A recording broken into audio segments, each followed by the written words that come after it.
चलो हम अगले पायदान पर चलते हैं। आज का जो सूत्र है वह शिव सूत्रों के प्रथम अध्याय शांभवोपाय का 13वां सूत्र है, लेकिन उसे हम 19वें स्थान पर ले रहे हैं। सूत्र है इच्छा शक्ति रुमा कुमारी।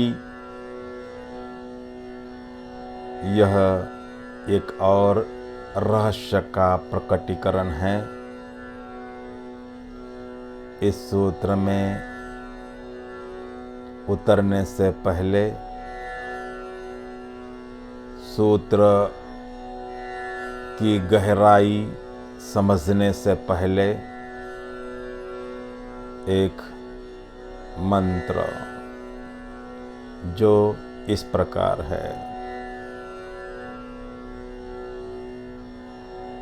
मृत्युंजय महादेव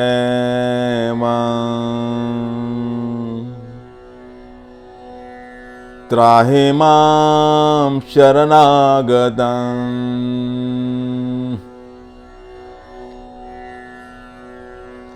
जन्म मृत्यु जरा रोगै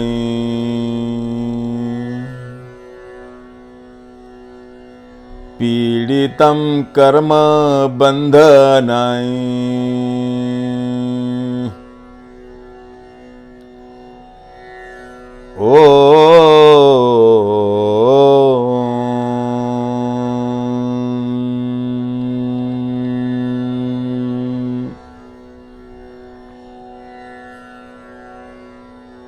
जैसे ही किसी गुरु के माध्यम से, किसी योगी के माध्यम से, किसी आत्मवान व्यक्ति के माध्यम से, किसी जानकार के माध्यम से हमें पता चलता है कि हम जन्म मृत्यु के फेरे में बुरी तरह फंसे हुए हैं, जन्मों जन्मों से फंसे हुए हैं और इससे बाहर निकला जा सकता है। बाहर जाने का मार्ग है। फिर चित्त उस प्रयास में लग जाता है। यह विचार कि मुझे इस जन्म मृत्यु बुढ़ापा रोग और कर्मों के बंधन के इस काल चक्र के बाहर निकलना है, वही इच्छा शक्ति बन जाता है। और फिर विचार को वस्तु में रूपांतरित करने का प्रयास शुरू हो जाता है। रोम रोम उस इच्छा शक्ति से भर जाता है। बाहर के प्रकाश की किरण और उसकी खबर मिलते ही चित्त उसकी ओर जाने के लिए उत्सुक हो जाता है। तमसो मा ज्योतिर्गमय, अंधकार से प्रकाश की ओर जाने के लिए प्राण प्राण आंदोलित हो उठते हैं और उसी का नाम इच्छा शक्ति है। यह इच्छा शक्ति प्रगल्भ, प्रकांड, प्रबल, प्रखर बनकर संकल्प में रूपांतरित हो जाती है। शिव जी की यह जो भाषा है, वसुगुप्त की यह जो भाषा है, इसमें जो इच्छा शक्ति है उसी को कृष्ण मुमुक्षा कहते हैं। मुमुक्षा यानी मोक्ष की इच्छा रखने वाला, जो कैवल्य की तरफ उत्सुक है, उत्कंठित है, जिसे अपने शाश्वत अविनाशी स्वभाव या स्वरूप में उतरने के अलावा और कुछ भी उपदेय नहीं लगता। इच्छा शक्ति का अवतरण यानी शिव स्वरूप होने की इच्छा, चैतन्य स्वरूप होने की इच्छा, आत्मानंद को उपलब्ध होने की इच्छा, जन्म मृत्यु के चक्र से मुक्त होने की इच्छा और इच्छा शक्ति लेकर जो इस मार्ग पर चल पड़ते हैं, वे देर अबेर पहुंच ही जाते हैं। इच्छा शक्ति रुमा कुमारी।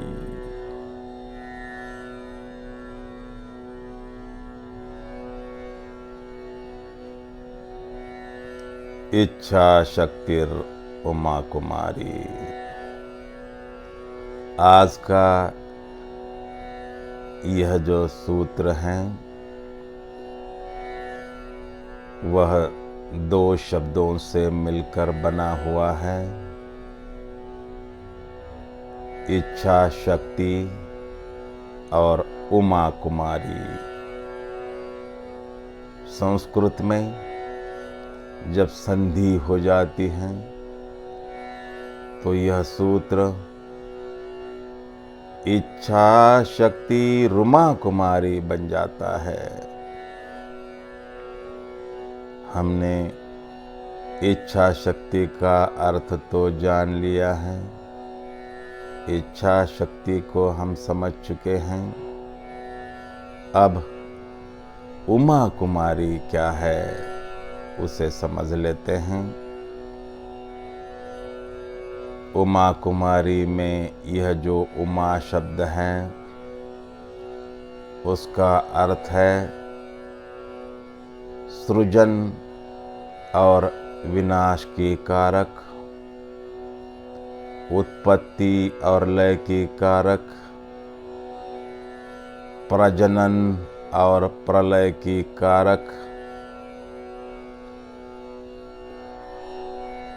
पंच महाभूतों पर नियंत्रण करने वाली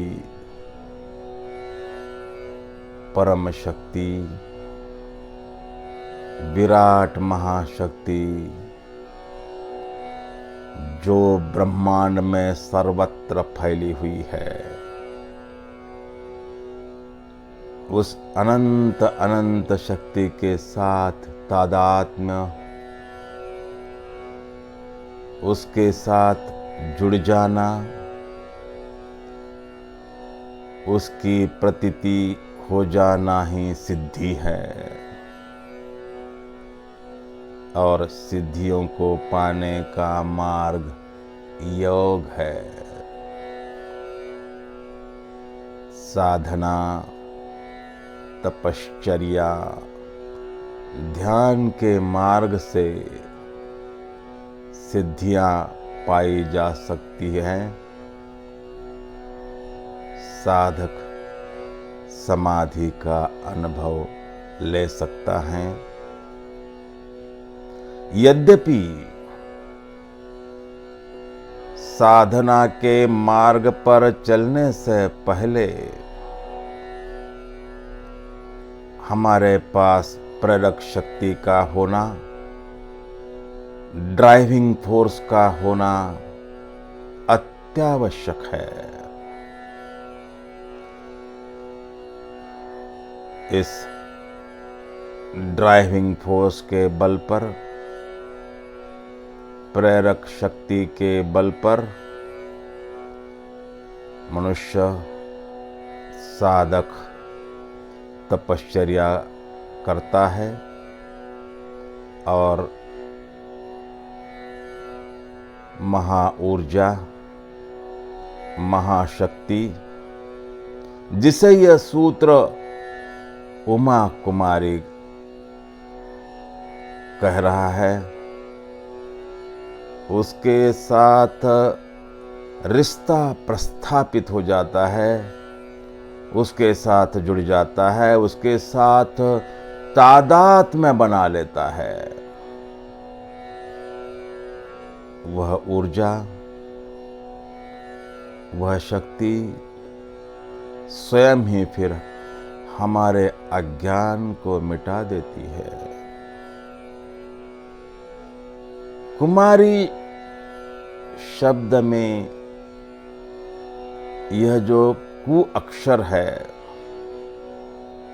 उसका अर्थ होता है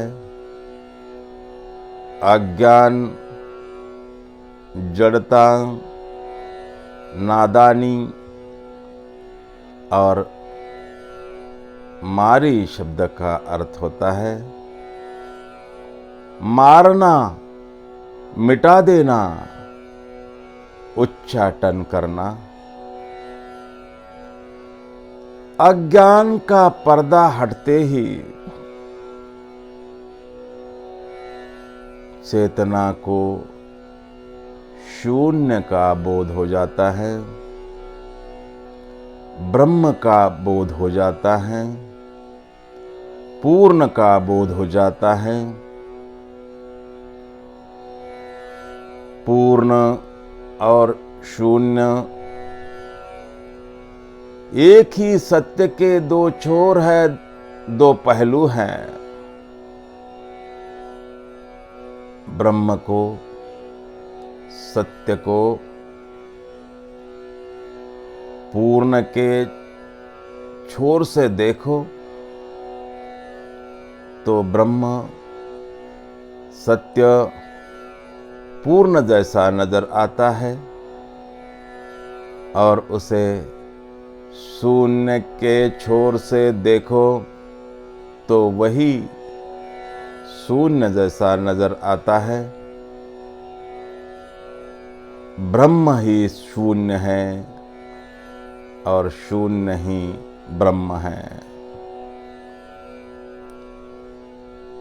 उमा कुमारी यानी उस पूर्ण पर से, उस शून्य पर से पर्दा उठाने वाली शक्ति, ब्रह्म का, सत्य का साक्षात्कार करने वाली शक्ति यानी उमा कुमारी।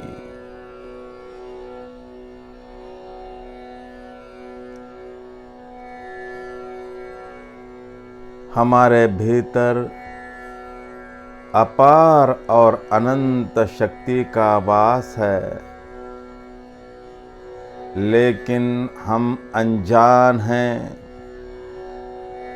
हमें अपने भीतर छिपी शक्ति का, अपने भीतर छिपी ऊर्जा का, अपने भीतर छिपी प्रतिभा का अंदाज नहीं है।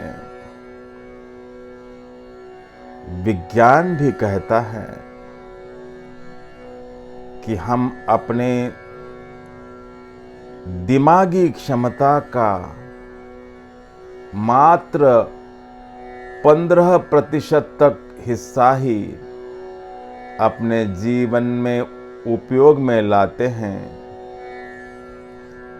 बाकी 85% हिस्सा अनयूज्ड रह जाता है, उसका हम अपने जीवन में उपयोग नहीं कर पाते, वह हिस्सा अचेतन रह जाता है।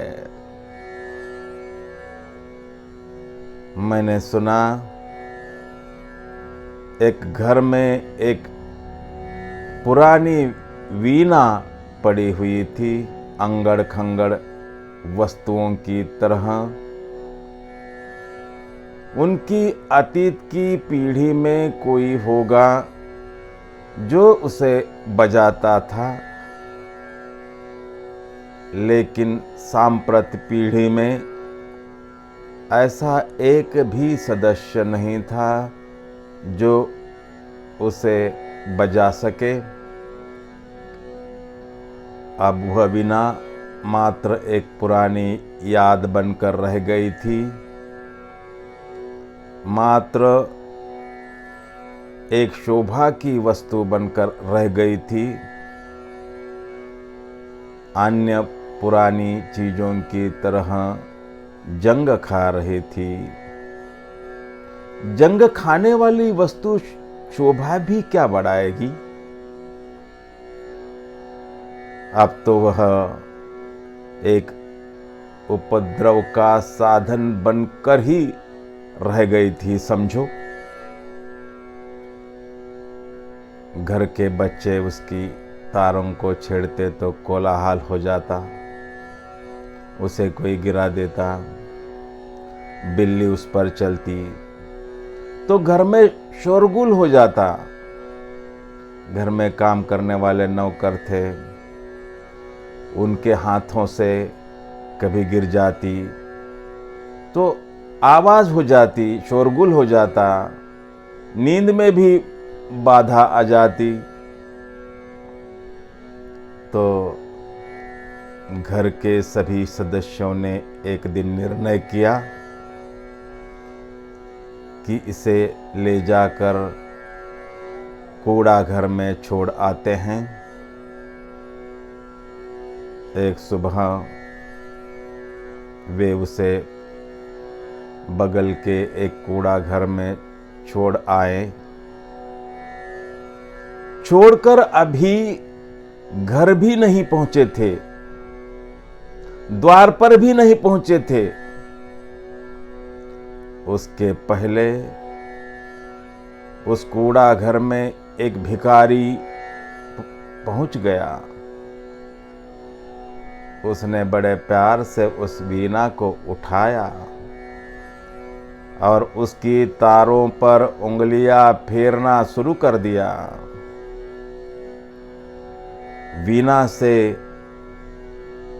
मधुर स्वरों की झंकार उठी। स्वर इतने मधुर थे, धुन इतनी मधुर थी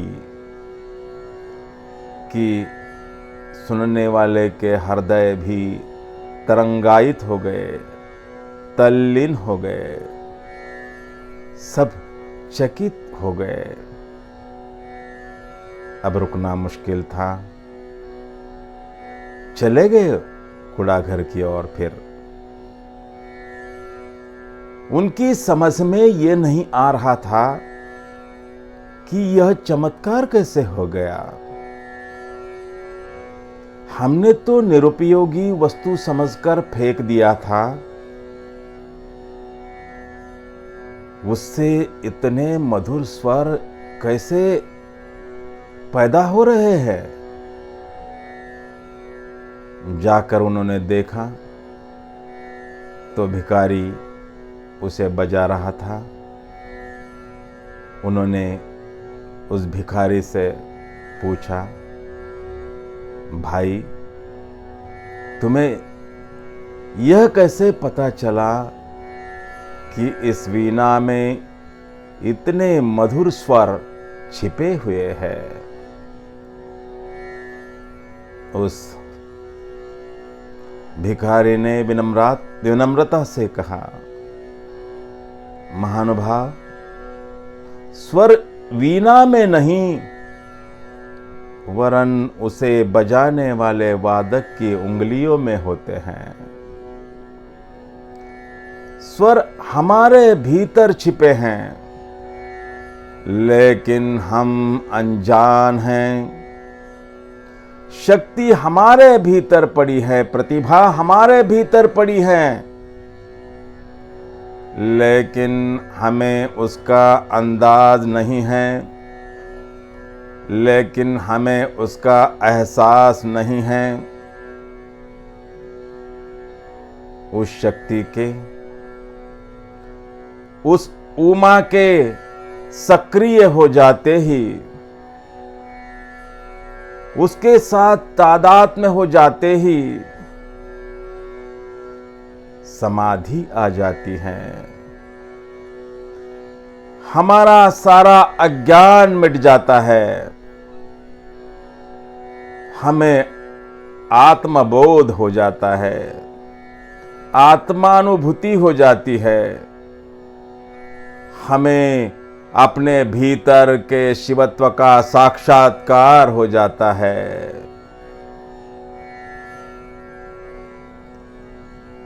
ओम नमः श्री शंभवे।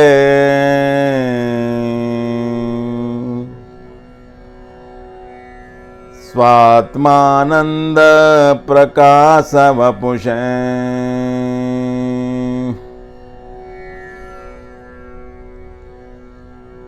श्री शिवाय नमस्तुभ्यं।